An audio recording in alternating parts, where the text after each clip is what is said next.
Hi friends, నేను మీ RVS Reddy సార్ని. Science and technology చాలా ఈజీ. చాలా అంటే చాలా ఈజీ. అందులో భాగంగా ఈరోజు మనము ఒక చిన్న కాన్సెప్ట్ తెలుసుకోబోతున్నాం. సహజ వాయువులో భాగంగా, న్యాచురల్ గ్యాస్లో భాగంగా, సహజ వాయువులో భాగంగా ఈరోజు మనం తెలుసుకోబోయే కాన్సెప్ట్ ఏమిటి అంటే సేల్ గ్యాస్.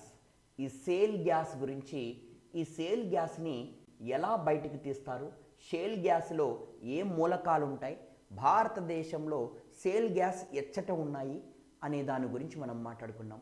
సహజ వాయువుల్లో భాగంగా సేల్ గ్యాస్ గురించి ఈరోజు మాట్లాడుకోబోతున్నాం.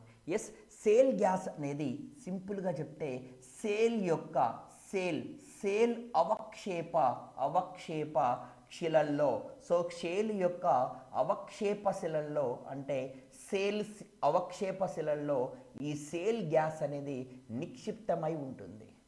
సో అంటే సేల్ గ్యాస్ ఎక్కడ ఉంటుందని క్వశ్చన్ అడిగితే సేల్ అవక్షేప శిలల్లో నిక్షిప్తమై ఉంటుంది. ఆ సేల్ గ్యాస్ని ఎలా బయటికి తీస్తామో, వెలికి ఎలా తీస్తామో అనేది మనం ఇప్పుడు ప్రాసెస్ చేస్తున్నాం. సేల్ గ్యాస్ అనేది వెలికి తీయట. సో వెలికి తీయట అనే దాని గురించి మనం మాట్లాడుకుందాం.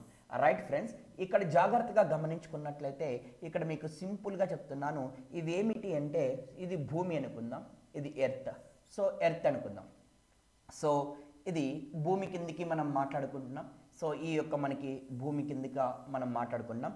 ఈ భూమి లోపల ఇదో ఈ సేల్ శిలలు ఉన్నాయనుకుందాం. సేల్ శిలలు ఇలా ఉన్నాయి ఫ్రెండ్స్, జాగ్రత్తగా గమనించుకోండి. ఎస్, ఇది ఎర్త్లో సో మనకి సేల్ శిలలు ఈ విధంగా ఉన్నాయి. ఇవన్నీ సేల్ శిలలుగా మనం మాట్లాడుకుంటున్నాం. సేల్ శిలలు సో చాలా జాగ్రత్తగా గమనించుకోగలగండి. సేల్ శిలలు అనుకుందాం. సో ఈ యొక్క సేల్ శిలలు ఈ విధంగా ఉన్నాయి. సేల్ శిలలు ఇలా ఉన్నాయి ఫ్రెండ్స్, సేల్ శిలలు ఇలా ఉన్నాయి. సో ఈ శిలల మధ్యలో ఏముంది అంటే సేల్ వాయువు అనేది ఉంది. ఈ వైట్ కలర్లో ఉండేది ఏమిటి అంటే సో సేల్ వాయువు, సేల్ గ్యాస్. ఇది ఈ సేల్ గ్యాస్ ఈ శిలల మధ్యలో ఈ విధంగా సేల్ గ్యాస్ ఉంది. దీన్ని బయటికి తీయాలి. ఎలా తీయాలి బయటికి గుర్తుపెట్టుకోవాలి. సో ఇది సేల్ శిలలు, ఇవి సేల్ శిలలు, ఇవి సేల్ శిలలు. ఈ మధ్యలో ఈ వైట్ కలర్లో ఉండేది ఏమిటి అంటే సేల్ గ్యాస్. దీన్ని బయటికి తీయాలి మనము. ఇప్పుడు ఏం చేస్తామయ్యా అంటే దీన్ని బయటికి తీయాలి. ఈ సేల్ శిలలు ఏమిటి? సేల్ అవక్షేప శిలలు అంటారు. సేల్ అవక్షేప శిలలు, ఈ యొక్క సేల్ అవక్షేప శిలలుగా చెప్పడం జరుగుతుంటుంది. ఇదేమో సేల్ గ్యాస్. దీన్ని బయటికి ఎలా తీయాలి అంటే గుర్తుపెట్టుకోవాలి ఫ్రెండ్స్. ఇది సో గుర్తుపెట్టుకోవాలి. ఇది ఒక పైపు లాగా, ఒక మిషన్ లాగా అనుకుందాం, ఒక హైడ్రాలిక్ మిషన్. సో గుర్తుపెట్టుకోవాలి. ఈ సేల్ గ్యాస్ వెలుకు తీయటకు వాడే పద్ధతిని ఏమంటారంటే చాలా ఇంపార్టెంట్, హైడ్రాలిక్. గుర్తుపెట్టుకోవాలి, హైడ్రాలిక్ ఫ్రాక్చరింగ్ అంటారు. సో హైడ్రాలిక్ ప్యాచరింగ్ లేదా ఫ్రాకింగ్గా పిలుస్తారు. సో గుర్తుపెట్టుకోవాలి, సేల్ గ్యాస్ వెలికి తీయడానికి వాడే యొక్క పద్ధతిని హైడ్రాలిక్ ఫ్రాక్చరింగ్ లేదా ఫ్రాకింగ్గా పిలవడం జరుగుతుంది. ఇది ఇట్లా లోపలికి పంపిస్తున్నాం. సో అంటే ఒక పైపును పంపిస్తాం. ఈ పైపు ద్వారా అంటే గుర్తుపెట్టుకోవాలి, డ్రిల్లింగ్ మిషన్ అనుకోండి, ఒక డ్రిల్లింగ్ మిషన్ లాగా అనుకోండి, ఒక గొట్టం అనుకోండి. ఈ గొట్టం ద్వారా ఈ సేల్ గ్యాస్ని బయటికి తీయడానికి ఇసుక ప్లస్ నీరు ఒక రసాయనిక పదార్థము అనే దానిని, ఒక రసాయనిక పదార్థాన్ని హై ప్రెషర్ అధిక పీడనం వద్ద పంపించడం జరుగుతుంది లోపలికి. ఎస్, అధిక పీడనం ద్వారా ఈ ఇసుకని, ఈ నీరుని సో ఈ యొక్క గొట్టం ద్వారా సో ఈ యొక్క లోపలికి పంపించడం జరుగుతుంది. హై ప్రెషర్తో పంపిస్తాం. ఏమైపోతుందంటే ఎప్పుడైతే హై ప్రెషర్తో పంపిస్తామో ఈ సేల్ శిలలు ఏమైపోతాయంటే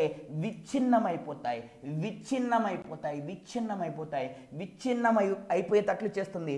విచ్ఛిన్నం అయిపోయిన వాటినే మనం పంపించిన ఇసుక, నీరు, ఈ రసాయన పదార్థం ఈ శిలలు మళ్ళీ కలుసుకోకుండా, మళ్ళీ కంబైన్డ్ కాకుండా, మళ్ళీ గ్యాదరింగ్ కాకుండా, మళ్ళీ కలుసుకోకుండా ఉండడానికి ఇవి ఉపయోగపడతాయి. ఈ ఇసుక మరియు నీరు సో ఈ శిలలు మళ్ళీ కలుసుకోకుండా ఈ విధంగా మనం సేల్ గ్యాస్ని బయటకు తీయడం జరుగుతుంది. సింపుల్గా సేల్ శిలలు ఉంటాయి. సేల్ అవక్షేప శిలల మధ్యలో సేల్ గ్యాస్ అనేది ఉంటుంది. ఈ గ్యాస్ని తీయడానికి మనం హైడ్రాలిక్ ఫ్రాక్చరింగ్ లేదా ఫ్రాకింగ్, మోస్ట్ ఇంపార్టెంట్, సేల్ గ్యాస్ని బయటకు తీయడానికి వాడే పద్ధతిని సో హైడ్రాలిక్ ఫ్రాక్చరింగ్ లేదా ఫ్రాకింగ్ అంటారు. ఈ సేల్ గ్యాస్ని వెలికి తీయడానికి మనం డ్రిల్లింగ్ మిషన్ ద్వారా సో ఇసుక మరియు నీరు రసాయన పదార్థాన్ని పంపిస్తాము. ఎట్లా అధిక పీడనం వద్ద పంపించడం జరుగుతుంది. ఎప్పుడైతే అధిక పీడనం ద్వారా పంపిస్తామో ఈ శిలలన్నీ ఏమైపోతాయంటే పక్కకు విచ్ఛిన్నం అయిపోతాయి. సో విచ్ఛిన్నం అయిపోతేనే ఆ యొక్క శిలల మధ్యలో ఇసుక కూరుకుపోతుంది, నీరు కూడా మళ్ళీ కలవకుండా చేస్తుంది. అప్పుడు సేల్ గ్యాస్ని మనం బయటికి తీయవచ్చు. అయితే సో చాలా ఇంపార్టెంట్, ఇందులో వాడే రసాయన పదార్థం ఏమిటి, చాలా చాలా ఇంపార్టెంట్. ఈ సేల్ గ్యాస్ని సో ఎలికి తీయడానికి వాడే రసాయన పదార్థం పేరు మోస్ట్ ఇంపార్టెంట్, చాలా చాలా ఇంపార్టెంట్ అండి. సో మనం జాగ్రత్తగా గమనించుకోండి. దాని పేరు ఏం పేరు అంటే గౌర్ ఘామ్ అని చెప్పేసి మాట్లాడుతున్నాం. గౌర్ ఘామ్గా చెప్పడం జరుగుతుంది. ఈ గౌర్ ఘామ్ అనే పదార్థాన్ని వాడతాం. ఏమిటి అంటే మట్టికాయలు తెలిసి, సో ఈ యొక్క మట్టికాయలు రాయలసీమ ప్రాంతంలో మట్టికాయలు అంటారు, కోస్తా ప్రాంతంలో గోరు చిక్కుడు అంటారు. ఆ యొక్క మట్టికాయలు లేదా గోరు చిక్కుడు నుంచి తీసిన ద్రవము గుర్తుపెట్టుకోవాలా. సో ఈ మట్టికాయలు గోరు చిక్కుడు నుంచి తీస్తున్న మనము సో ఆ జెల్ అదే గౌర్గామ్. ఈ యొక్క సేల్ గ్యాస్ వెలికి తీయడానికి వాడే రసాయన పదార్థం పేరేం పేరంటే గౌర్గామ్. మోస్ట్ ఇంపార్టెంట్, గౌర్గామ్ అని చెప్పేసి మాట్లాడుకుంటున్నాం. సో చాలా జాగ్రత్తగా గమనించుకోవాలి. ఎస్, సో ఈ సేల్ గ్యాస్ గురించి ఇంకా చూద్దాం. సో మీకు చూసే ముందు మీ అందరికీ తెలియజేస్తున్నాం, మన పీపీఎస్ అకాడమీని డౌన్లోడ్ చేసుకోండి. మనకి రీసెంట్గా ఎంసీక్యూస్ బ్యాచ్ అనేది ఈ రోజునే స్టార్ట్ కావడం జరిగింది. సో మీ అందరికీ సాటర్డే నుంచి స్టార్ట్ కావడం జరిగింది, జూలై 6 నుంచి. చాలా చాలా ఉపయోగపడుతుంది. ఎంసీక్యూస్ అనేది మీకు చాలా ఇన్ డీటెయిల్గా సో ఉంటుంది పీపీఎస్ అకాడమీలో. సో చూసుకోండి, రైట్. అదేవిధంగా so science and technology current updates యొక్క కోర్స్ కూడా మీకు అవైలబిలిటీలో ఉంది, రైట్. అదేవిధంగా మీ అందరికీ సైన్స్ అండ్ టెక్నాలజీ యొక్క కోర్స్ అనేది ప్రస్తుతం అప్డేట్స్తో పూర్తిగా సో మీకు అప్డేట్స్తో చేస్తూ వస్తున్నాము. సో గుర్తుపెట్టుకోండి, ఈ సైన్స్ అండ్ టెక్నాలజీ కోర్సు కూడా మీకు అవైలబిలిటీలో ఉంది. మరియు సో అదేవిధంగా current updates full, economy, polity and science and technology current updates full కూడా మన యొక్క అవైలబిలిటీలో ఉంది. సో ఏపీ హిస్టరీ యొక్క ఫుల్ కోర్స్ కూడా మనకి అవైలబిలిటీలో ఉంది. సో ప్రతి ఒక్కరు కూడా మీ ఆర్వీఎస్ రెడ్డి సార్ది సో గుర్తుపెట్టుకోనండి. ఎస్, కంబైన్డ్గా కాంబో ప్యాక్ లాగా science and technology and economy combo pack లాగా ఈ కోర్స్ కూడా అవైలబిలిటీలో ఉంది. చాలా తక్కువ ప్రైస్తో ఉన్నాయి. అదేవిధంగా సో ఇక్కడ ఫుల్ కోర్స్ కూడా అవైలబిలిటీలో ఉంది. ఈ ఫుల్ కోర్స్ తీసుకుంటే అన్నీ కూడా మనకి అవైలబిలిటీలో రావడం జరుగుతుంది. అంటే polity, history, economy and MCQs అన్నీ కూడా ఫుల్ కోర్స్ అవైలబిలిటీలో ఉంది. ఫుల్ కోర్స్ని మీరు పర్చేజ్ చేసుకోండి, ఈజీగా సక్సెస్ సాధించండి గ్రూప్ 2లో. అలా వద్దనుకుంటే పేపర్ 1 అనేది పాలిటీ అండ్ హిస్టరీ కూడా మనకి ఉండడం జరుగుతుంది. సో ఆదరించండి. సో ఈ యొక్క పీపీఎస్ అకాడమీని డౌన్లోడ్ చేసుకోండి, ఈజీగా మీ అందరు కూడా గమనించుకోగలగాలి. ఎస్, సేల్ గ్యాస్ని ఇవన్నీ కూడా మా దగ్గర అవైలబిలిటీలో ఉంది. ఎక్సలెంట్గా కోర్స్ అనేది మీకు డిజైన్ చేస్తున్నాం, అప్డేట్స్. మీరందరూ కూడా త్వరపడండి. ఎస్, రసాయన పదార్థం సేల్ గ్యాస్ని వెలికి తీసేటప్పుడు వాడే రసాయన పదార్థం ఏమిటి అంటే గౌర్గామ్ అని చెప్తాం. ఈ గౌర్గామ్ ఎలా వస్తుందంటే మట్టికాయలు లేదా గోరు చిక్కుడు నుంచి తీసి చేయడం జరుగుతుంటుంది. ఆ జెల్ అనమాట మనం మాట్లాడుకోవడం జరుగుతుంది. అయితే సేల్ గ్యాస్లో ప్రధానంగా ఉండే మూలకాలు ఏమిటి? సేల్ గ్యాస్లో చాలా జాగ్రత్తగా, సేల్ గ్యాస్లో ప్రధానంగా ఏ మూలకాలు ఉన్నాయి? సేల్ గ్యాస్లో ప్రధానంగా ఏ మూలకాలు ఉన్నాయి అంటే చాలా జాగ్రత్తగా గమనించుకోగలగాలి. ఎక్కువ శాతము ఈ యొక్క మనకి సేల్ గ్యాస్లో సో మనం జాగ్రత్తగా గమనించుకోగలగండి. ఎగ్జామ్ పాయింట్ ఆఫ్ లో మీథేన్ 87% వరకు ఉంటుంది. మీథేన్ 87%. ఆ తర్వాత ఈథేన్, ఆ తర్వాత ప్రొపేన్, ఆ తర్వాత ఏంటంటే ప్రొపేన్, ఆ తర్వాత ఏమిటి అంటే ప్రొపేన్, ఆ తర్వాత ఏమిటి అంటే బ్యూటేన్. ఇవి ప్రధానంగా ఉండేటి సేల్ గ్యాస్లో. ప్రధానంగా ఉండే మూలకాలు సేల్ గ్యాస్లో ఏమిటి అంటే మీథేను, ఈథేను, ప్రొపేను, బ్యూటేను. అదేవిధంగా సాధారణంగా వీటితో పాటుకి ఇంకా ఏముంటాయంటే సాధారణంగా ఉండేటి ఏమిటి అంటే కార్బన్ డయాక్సైడ్ అని చెప్తున్నాం, నైట్రోజన్ అని చెప్పేసి మాట్లాడుకుంటున్నాం, N2 నైట్రోజన్, మరియు హైడ్రోజన్ సల్ఫైడ్ అని చెప్తున్నాం.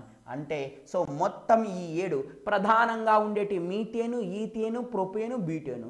సాధారణంగా కార్బన్ డైఆక్సైడ్, నైట్రోజన్ మరియు సో హైడ్రోజన్ సల్ఫైడ్ అనేటివి ఉన్నాయి అని చెప్పేసి మీ అందరికి కూడా తెలియచేసుకోవడం జరుగుతుంది. అయితే ఈ సేల్ గ్యాస్ని అన్వేషణ చేసేది ఎక్కడెక్కడ ఉంది, సేల్ గ్యాస్ యొక్క అన్వేషణ చేసే సంస్థ, సేల్ గ్యాస్ని అన్వేషణ చేసే సంస్థ ఓఎన్జీసీ సంస్థ. ఓఎన్జీసీ సో గుర్తుపెట్టుకోవాలా, oil and natural gas corporation. Shale gas అన్వేషణ చేసే సంస్థ ఏమిటంటే ONGC, oil and natural gas కార్పొరేషన్గా మనం చెప్పుకోవడం జరుగుతూ ఉంటుంది. రైట్, సో జాగ్రత్తగా గమనించుకోండి. ఇప్పుడు సేల్ గ్యాస్ సో ఎక్కడెక్కడ లభ్యమవుతుంది, భారతదేశంలో లభ్యమయ్యే ప్రాంతాలు. సో భారతదేశంలో లభ్యమయ్యే ప్రాంతాలు, లభించే ప్రాంతాలు సేల్ గ్యాస్. ఒకటి ఇది గుజరాత్ ప్రాంతం. ఇక్కడ ఈ గుజరాత్ ప్రాంతంలో కాంబే ఈడొక చోట, ఫస్ట్ నెంబర్ 1 కాంబే. ఆ తర్వాత ఇక్కడ తమిళనాడు కావేరీ బేషన్ రెండోది, జాగ్రత్తగా గమనించుకోండి, కావేరీ బేషన్. ఇది Andhra Pradesh Krishna Godavari basin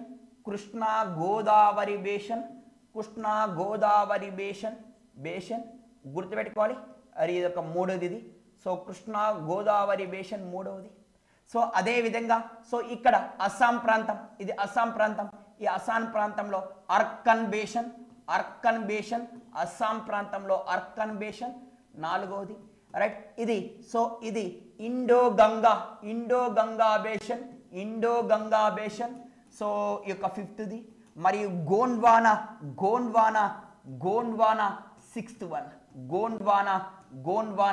sixth one. మొత్తం 6 ప్రదేశాల్లో ఈ మల్బార్ తీరంలో దొరకదు. కేరళలోని మల్బార్ తీరంలో ఉండదు, గుర్తుపెట్టుకోవాలి, మోస్ట్ ఇంపార్టెంట్.